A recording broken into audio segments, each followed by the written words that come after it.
I don't care if this show lasts 20, 25 minutes, All right. We'll go longer than that because we always do, no matter what. We always like, this will be a short one, an hour later. I know, right?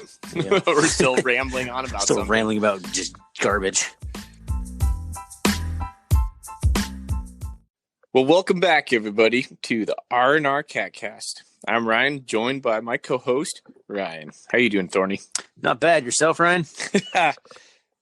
I don't know. I don't know how I'm doing tonight. Am I good? Is it all right that the season's over with now? It had to happen, I'm afraid. I guess so. It had to happen the way that it happened since we were put on North Dakota State's side of the bracket. I mean, this was the best possible outcome, really, in some ways. Like, we won our first playoff game, we lost to NDSU. Like, I don't know if there was any higher ceiling than that. So, as Choate said, I'm okay. We would have to play them at one point, and it just so happened to be the second game around, and it was for sure our last. So, yeah.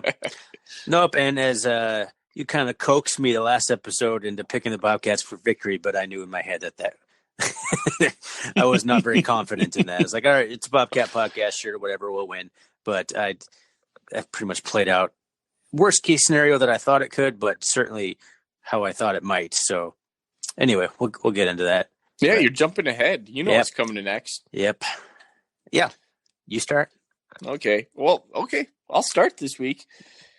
I myself am drinking a Jubal Ale. Do you know where Jubal Ale comes from? No. They do it every year. Sounds like a happy place.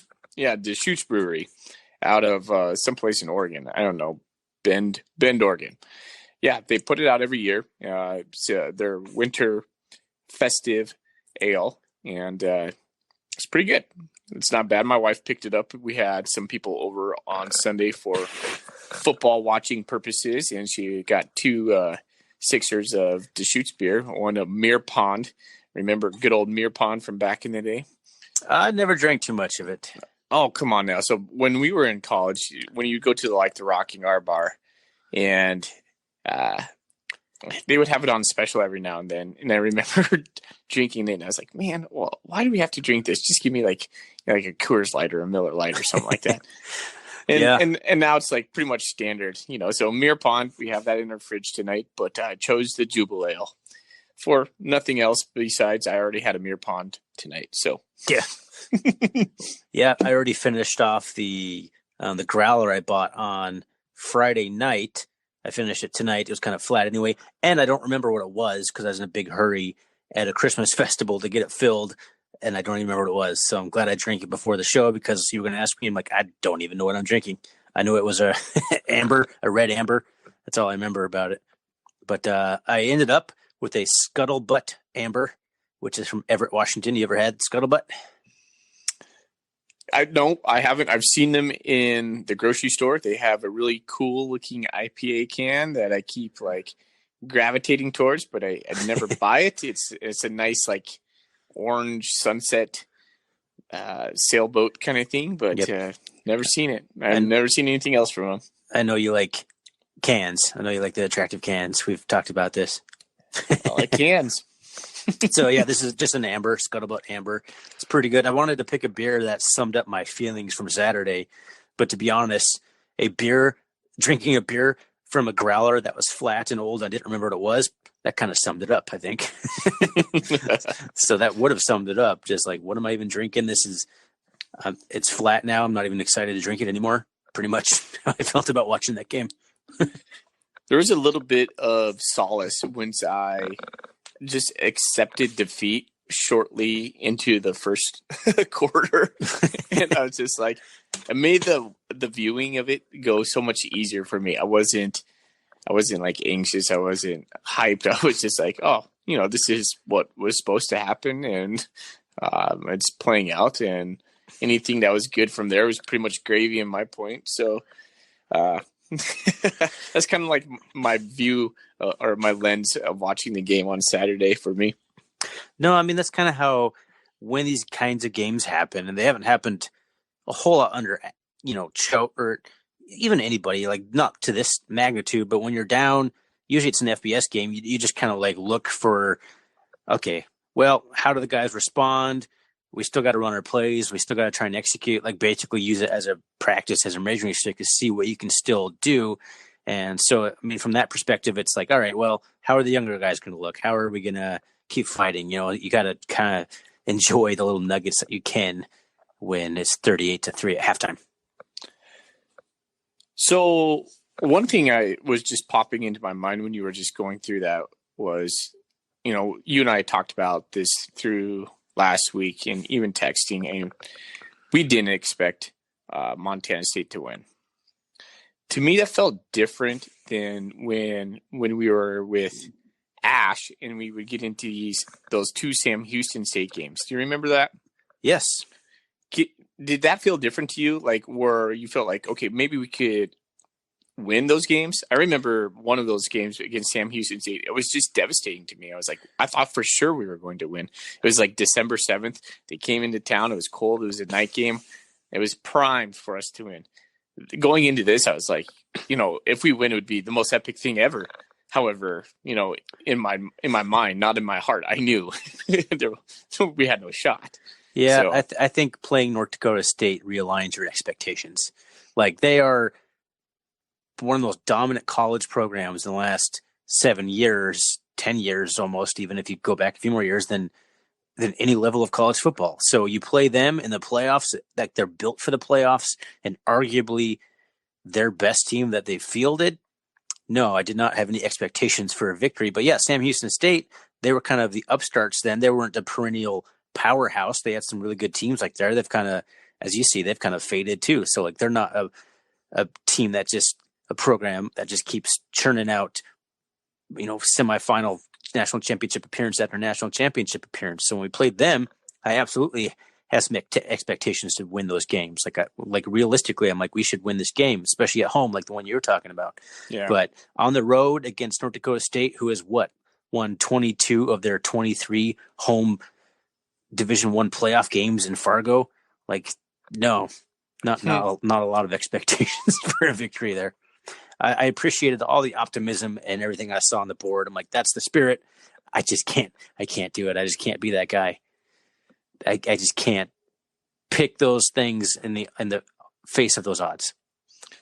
You know, in some weird way, NDSU has made the playoff run just kind of boring. I mean, they're so dominant that the interest in FCS football, besides NDSU football, like from a national level, like there's just not a lot of parity. So you're gonna get NDSU in the title game, and you hope you catch them on a bad day, but they don't seem to have those. So no, it's a good point. Like you look at like FBS, and there's the same handful of teams competing for it every year with varying degrees.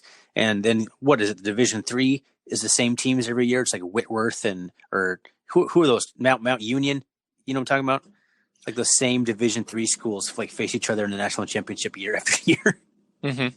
But the FCS had such parity for a long time. Like you just really never knew who was going to rise up because it's hard to keep a consistent culture. It's hard to keep coaches around.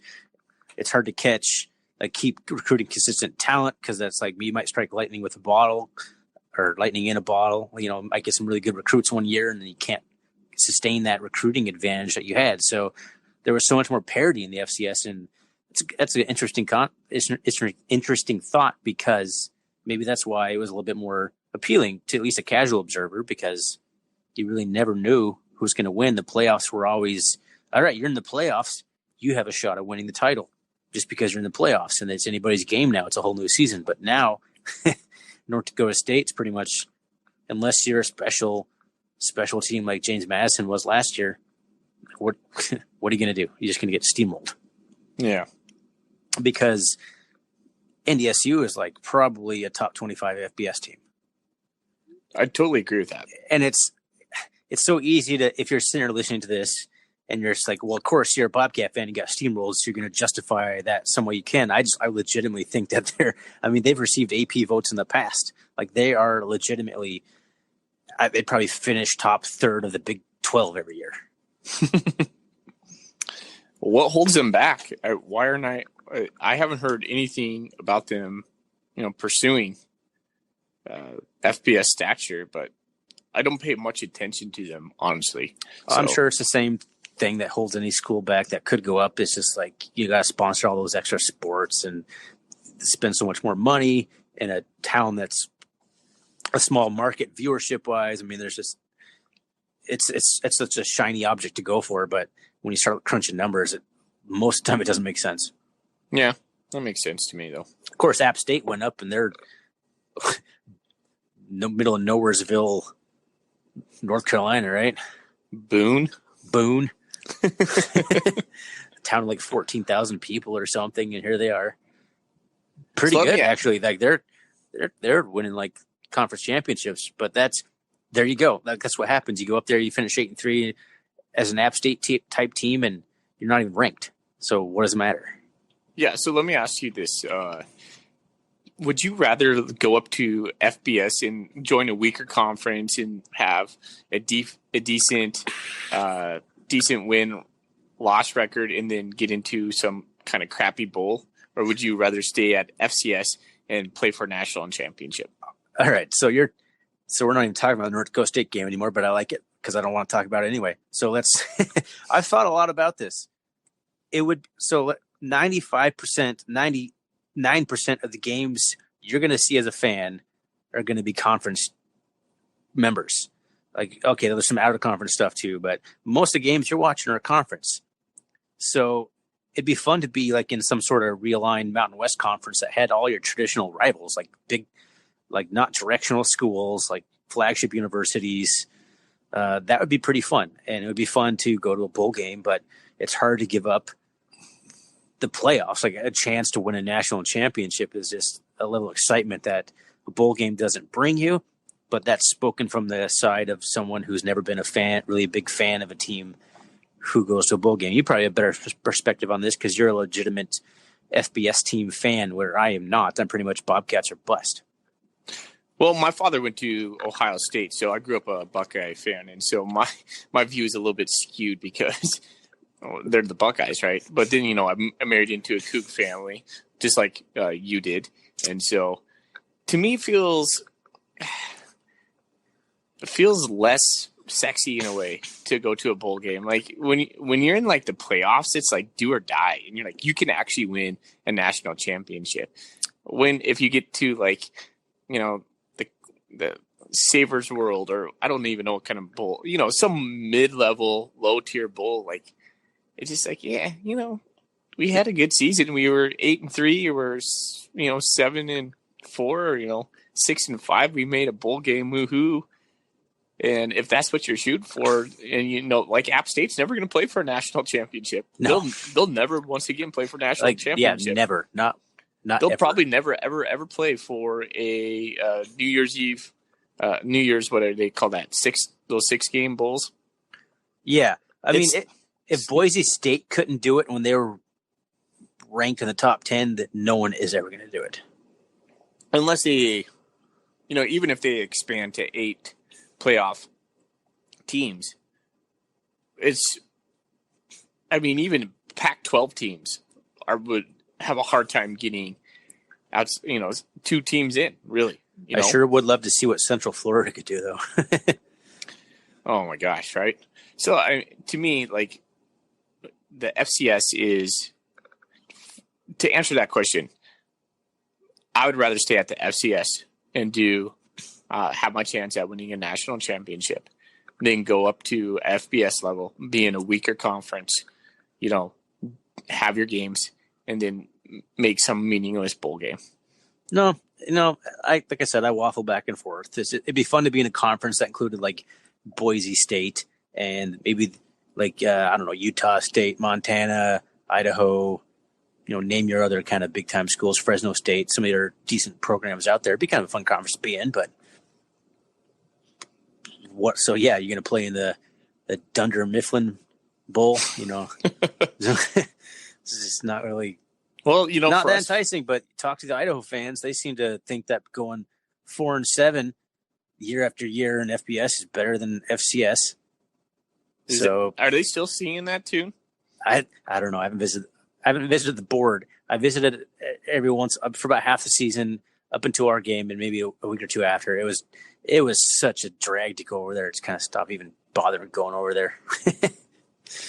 The only thing I could see that would make it worth it would be like you and me calling each other up and we're like, hey, you want to meet at this bowl? Well, we'll fly down to some sort of destination and just meet up and watch the Cats play. No, going to a bowl game would be fun. Like, don't get me wrong, it'd be fun.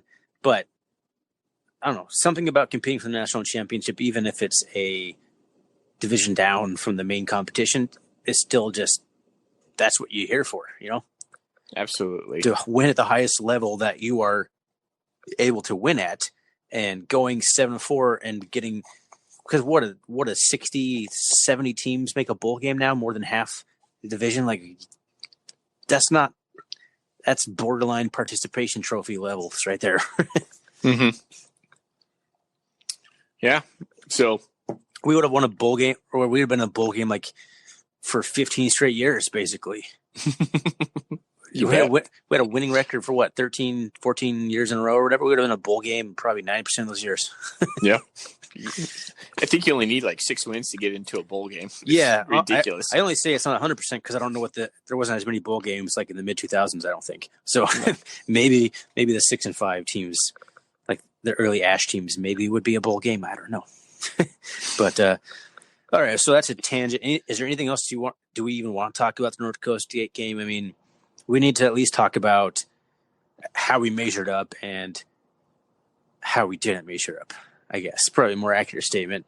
It's pretty clear that our offensive line and defensive line were nowhere near the same caliber. Our team speed, size, I mean, pretty much every possible thing you can think of, we were inferior to them. Like, there was no glimmer of hope, like, we're better in this area, so like we didn't have anything that I thought was better than them, except from, I mean, Troy Anderson's probably still a gamer, might be still one of the best football players on the field, but not even in that game, I wouldn't say. But he would belong there. He belonged for sure. But what else do we really bring to the table that showed that we're ready to make a deep playoff run? One thing that I think would have really helped is if our linebacking core was bolstered. And because that was their play, they were just running at our inside linebackers. And I'm not going to name any names, but we got worked over there. And so, if we could have had more productive play out of them during that game, I think we would have felt a lot better about the outcome of this game. I mean, we probably still lost, no doubt in that matter. But I expected us to stuff the box more than we did. I was a little bit upset that we weren't. We were just playing our base defense. I was like, they're running at a really good clip against us. Why don't we drop down our linebackers, fill some gaps there, and stuff the box. And sometimes when we did, like even when we would like blitz our nickel, or were we play nickel? I don't remember now, but we would blitz. Yeah, we played a 4-2 for a little bit, I think. There played some nickel. Yeah, I mean, we had some good blitzes timed up, and we hit some plays, but then we go back to base, and they would hit like 10 yards on us. It was ridiculous. I mean, at one point, they had a 1st and 25, and they were really behind the sticks, and they pretty much got all the back besides 3 yards, and then they had to kick a field goal at that point. Yeah, that was the first half, right? That was our only stop. Yeah. That didn't result in a touchdown anyway. It was ridiculous. And so it looks at, like, after halftime, they scored 14 points. We scored 7 after halftime. Who's to say who they were playing after halftime? They were dipping deep in the well there. Yeah. So, I don't know, man. NDSU is just completely dominant. They're bigger, they're faster, they're stronger. They're more relentless. But on the flip side, if I'm thinking about MSU, we didn't stop fighting. And that was the cool part. I remember texting with you and Shane, and we're just sitting there going, it's fourth quarter, and our boys are still scrapping for that yard. And I just love to see that, because that is huge in itself. No, and that's true. And because we talked about the last episode, like, all right, so what if we do get shellacked? How does that affect us? Well, clearly the guys weren't necessarily affected during the game. I'm sure they're upset and I'm sure they're bummed out, but they're not like distraught. They're not down about it in the sense that, oh shit, we can't even compete like this. So no, they fought to the end and they're going to come back and they're going to fight even harder next year. They're going to use this to work their asses off in the off season and try and get better. So I saw that the way the team responded as a definite positive to move into next year. Mm-hmm. Absolutely. I don't want to talk recruiting. We're going to do that in our season recap, but plug in some big guys here and there, some players, some important guys, and we're way more competitive in that game. So, and I had a thought earlier, and this kind of reminded me of it. So we were talking a little bit before we started recording that NDSU, you don't really start at North Dakota State until you're a junior. Maybe a sophomore if you're a standout, but that's the expectations. You're going to go there, you're going to redshirt, you're going to ride the pine your freshman year. Maybe you probably play special teams your sophomore year, and then you're a starter your junior year if you're good. Like that's like the high trajectory for you. And you start to look at like some of the guys that you thought would be contributors this year, and you probably could be contributors this year. Choate didn't play, and you wonder, is that some sort of strategy to try and emulate that, or to hold guys off on their development, don't get them in the game too soon, because that you're going to want them to be more productive next year, and by holding them out this year, that will help that end. Well, Choate has talked about how he loves competition, and he said last week, he's like, you better come to play and practice, or else you're going to get embarrassed and you're going to get your spot taken. So I'm pretty sure that it's an open competition weekly. It is, and I understand that. But there were some competitions that were kind of set, and maybe some guys could have come in and helped out. But I don't know. I felt like maybe there was some strategy, because we had talked about last week.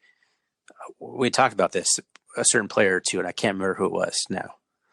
Do you know what I'm talking about? No, probably not. But really good radio right there. Yes, yeah.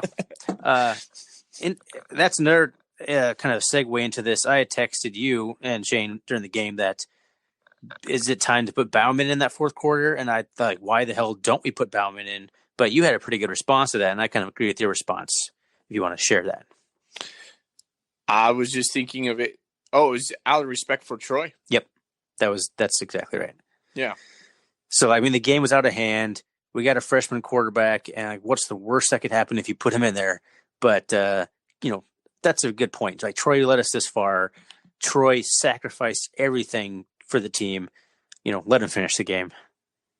And I hadn't consider that. So I appreciate that perspective. But I would not have been upset to see Bauman in there, just because why the hell not? To see what he can do, to see if he even can complete a pass.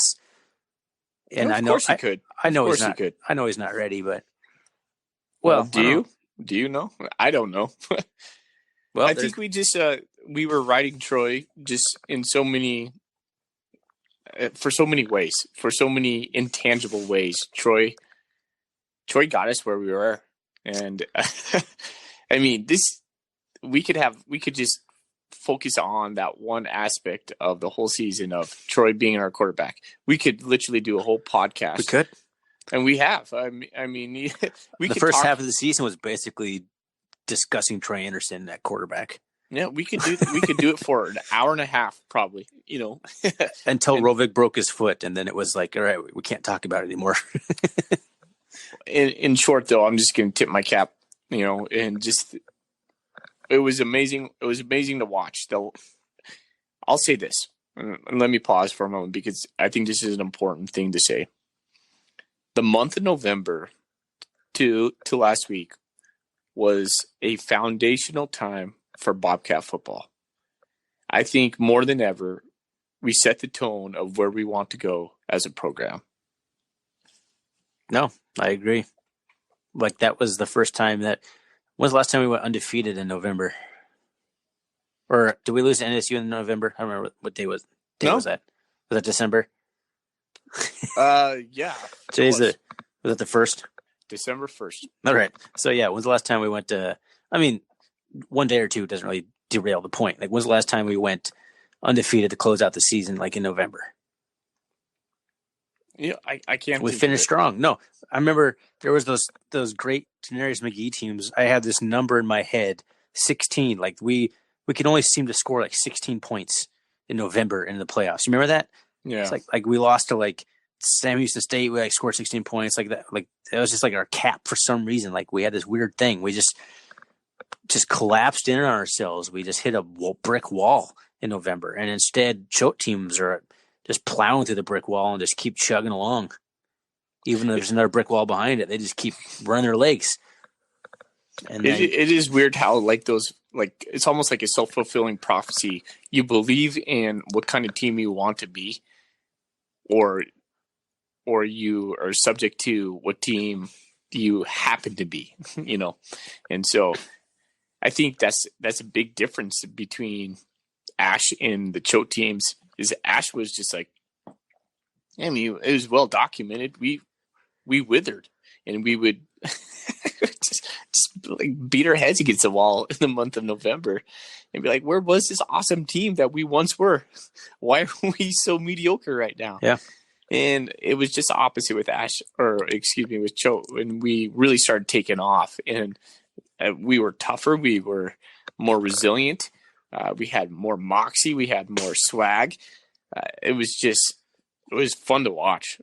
Bravo to the guys, bravo to the team, because man, that month November, I was dreading it because just I was conditioned. You know, we're conditioned as Bobcat fans, and to feel like that, and it was amazing to watch. It was fun. It was fun. I guess it wasn't amazing, but it was fun. It was fun. It was nice to see us just take it to some teams, win convincingly. I mean, Cal Poly fourth quarter backups in aside, that was a pretty dominant stretch there. As dominant as choke teams can be, I suppose, because we don't really beat teams big anymore under choke. But it was dominant and it was fun to watch, and it just makes me excited to know that we can get better, we can peak going into the playoffs, and that because that's what you want.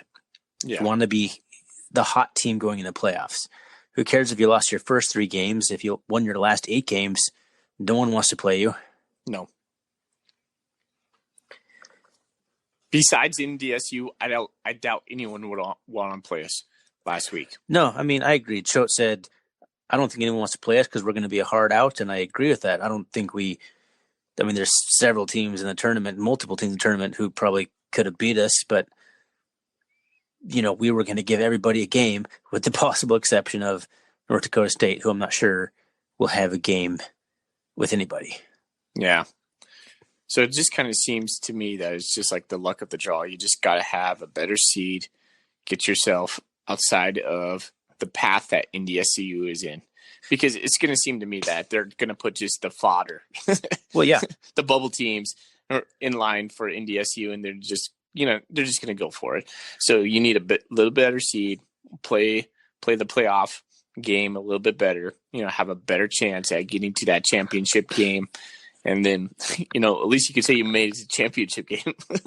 No, it's almost like North Dakota State, number 1 seed. The game up to that's like 24 and 23 seed.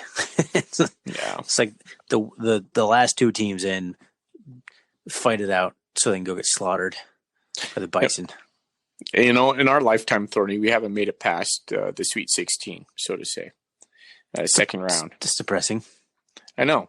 So we have some goals for next year for sure. We have some like all-time Big Sky greats that'll be Hall of Famers, and we can't get past that round.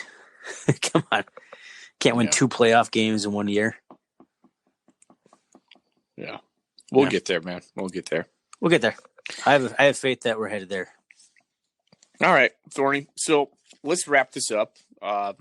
Yeah, we got a lot to talk about we're going to do a season recap, kind of a really, really early 2019 season preview. A whole lot to talk about, including what the hell we're going to do Troy Anderson, but we're going to talk about that next episode, which you want to release that next Monday, I assume, same time, same place. Sure. Sounds good to me. Give us a week to see what happens in the recruiting trail, coaching carousel, if it happens at all to us. So give us some time to think things over. Going forward, I think we should kind of just be flexible. And, I don't know when we want to put out a new episode, but, I think we'll probably put something out for recruiting news and around signing day and stuff like that. So we'll just keep you posted for sure. This will be our last, or the next one will be our last regularly scheduled podcast. After that, it's going to be, if anything exciting happens to talk about, we'll talk about it. Sounds good. So, Thorny, do you want to play this buy or sell game? I feel like you're going to throw me some complete curveballs, and you haven't even warned me what it's about. But okay, why not? Okay. So before we got on tonight, I was like, we're not going to talk about North Dakota State for more than 5 minutes because it was just depressing. So I was like, how are we going to fill our time? So I came up with a buy or sell winter Christmas edition. I got 5 questions for you. You got to buy or sell on them. 5. Okay. Jeez. All right. Fire away. Okay. Question number 1. Buy or sell Washington Winters over Montana Winters? What does that even mean? Does buying it mean Washington's worse or better? Ooh, that's a good question. Would you rather have buy or sell? Yeah, Washington Winters are better than Montana Winters. Yes, but I still rather have a Montana winter. So is that a buy or sell? I'm buying Montana Winters. You're buying Montana Winters. I miss it. I miss going outside. It's so cold that it hurts to breathe. You get that kind of, it feels like there's snot on your nose, but there's not because it's so cold. You know what I'm talking about? Like I miss that feeling. I miss like going outside and Mother Nature just punches you in the face. Like I miss it. It's kind of like you go out here and it's like snows one time and the roads just turn into complete chaos because no one knows how to drive in snow that's not even sticking on the road. So although I live, you're in a different spot than me. I live closer to the coast, and the humidity is pretty nasty. I don't like it. It cuts through your winter clothes. You can't layer for it. It just cuts right through everything. Oh, gosh, yeah. But still, I prefer Montana winter. I'm going with that. Okay. Buy or sell, I will decorate Christmas cookies. Selling. I don't decorate Christmas cookies. Never, ever. All right. How about you? So, just hold on. I'll go over mine. Okay. I'll ask the questions for me. This can't all be me. Okay. Nope. I'll have my round. Buy or sell, I decorate my yard for Christmas. Selling it. I don't decorate anything. Scrooge, man. I was thinking this time my son was talking about Christmas lights. He's 2.5. I'm like, oh shit. Now I have to put up some Christmas lights probably. So maybe I'll do that now. All right. I don't know if I'm a Scrooge. I'm more of just of a general bah humbug. But not as bad as Scrooge, but just I don't get into the Christmas spirit. So I'm probably going to sell the rest of your questions if they're similar. Well, let's see what we got. Number 4, buy or sell. I've already bought my wife a gift. Her double buy. I've already bought her birthday gift, which is in the middle of January. So I've already done everything. Christmas and birthday. Boom. Wow. Problem solved. Mm-hmm. Man, all the husbands listening to this right now are just giving you an applause. Yeah, well, we'll see if how the gifts turn out. Okay, last one, buy or sell. There's no vacuums, so don't worry about that. Don't disrupt me, Thorny. I got one more for you. So, okay, buy or sell, opening presents on Christmas Eve over Christmas Day. We always grew up doing one on Christmas Eve and the rest on Christmas Day, so I don't know how to answer that. Would you? So you have to either buy or sell. You got to play the game. So, but buy or sell, opening Christmas or presents on Christmas Eve over Christmas Day. I'm opening on Christmas Day. Okay, so that's a sell. Yes, I'm selling it. All right. You sold everything except buying your wife a gift already. Yep. I feel like you're going to inverse my complete list. All right. Well, let's see. I don't know. Let's see what I got. All right. Ryan, buy or sell Washington Winters over Montana Winters. I'm going to buy Washington Winters over Montana Winters. Here's the reason why. I'm an early morning runner. And when you run when it's minus 30 degrees out, it's not that fun. When I wake up over here in Spokane, it's normally, if we have a clear night, it's going to be around between 15 and 25. If there's cloud cover, it's going to be between the low 30s and low 40s. So that's easy. That's easy for me to buy. All right. Fair enough.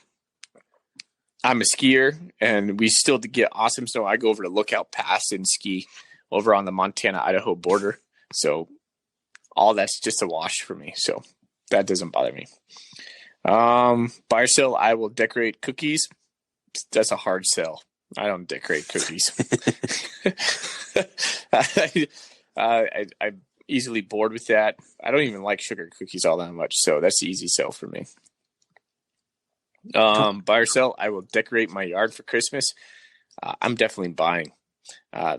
As you all know, I just bought a house. If you've been listening for the last 3 weeks, you probably for somewhere after that. It is already decorated. My mom, my birthday's coming up in the next couple weeks, and my mom sent me for my birthday. She already sent me a gift of. Have you seen those projecting globe things that go onto your house? Yeah, that's the one thing I would consider because there's no effort required. You just stake it in the ground, turn it on, boom, lights. Oh my gosh. So my mom, she sent me 6 of them. I'm like, 6? I could barely use 3 on my house. I'll take one. Yeah. Okay. I'll send it to you. It's awesome. I'm not like Clark Griswold out there, but I have like a snowman blow up, penguin blow up in 3 globes. It looks good. I'll tell you that. It looks good. So I will probably even expand on that every year. Yeah. I'm already looking at the Lowe's going, okay, I'm going to buy that deer when it goes on sale after Christmas. I'm already planning for that. So I feel like this picture has to go up on the CatCast Twitter account. Picture didn't happen. Your yard. Yeah. I'll send it to you. Okay. Okay. So number 4, buy or sell. I've already bought my wife a gift. That's a hard sell. That probably won't be until 2 or 3 days before. So Cougar store. Cougars. Well, you know what? She told me, and so I'm in a kind of a pickle right now because I asked her, I was like, so what do you want for Christmas? She goes, nothing. We just bought a house. Don't fall in that trap. Oh my gosh, I know. I know. I'm sitting there, I'm rolling my eyes, not looking at her. I'm just going, oh gosh, that's just hard for me. I don't know what to do. So, any ideas there? No. I don't know your wife at all. She's a cougar, so cougars love cougar gear. So just buy her some cougar shirts. There you go. Not bad. Go down to the bookie here in Spokane. Okay. Yeah, go down to the bookie, get some cougar shirts and some cougar gold. That cheese is delicious. Is it? Never had it. Oh, man. You need to buy some and find the recipe for the cougar gold mac and cheese. Okay. It's good.